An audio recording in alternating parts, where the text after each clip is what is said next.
asiye yuwakaa lakini hasemeshani na mwenzake, hasalimiani na mwenzake. Nyote mtangamane katika dini ya Allah, katika sheria za Allah tabaraka wa taala. Wala tafarraku, na wala msitengane kwa namna yoyote itakavyokuwa. Wa antunasihu man wallahu Allahu amrakum.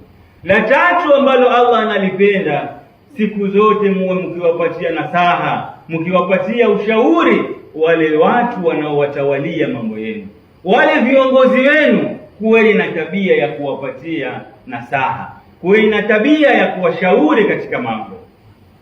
Mmoja katika watu wema asema, wallahi lao mimi ningelikuwa najua dua fulani, hii dua nikiiomba, hii dua basi inakubaliwa moja kwa moja, hiyo dua ningemuombea kiongozi wangu, Allah muweke katika mstari ili asiweze kuwadhulumu watu.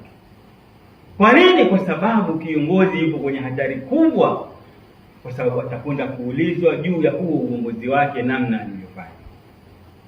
Wayaskhatu lakum thalatha, na Allah anachukizwa na mambo matatu kwenu nyinyi mtakapoyafanya. Yaskhatu lakum qila wa qala, Allah anachukia sana pale ambapo watu watakuwa wanazungumza habari ambazo hawana uhakika nazo.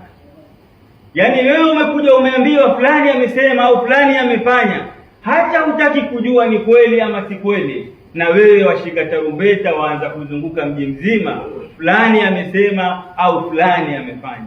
Utakwenda kuulizwa hayo mambo. Allah anayachukia sana. Wa kathrata suali, na katika mambo ambayo Allah anayachukia ni watu kuuliza sana maswali ambayo hayana faida yoyote. Wa idha'at almal, kadhalika na matumizi mabaya ya fedha.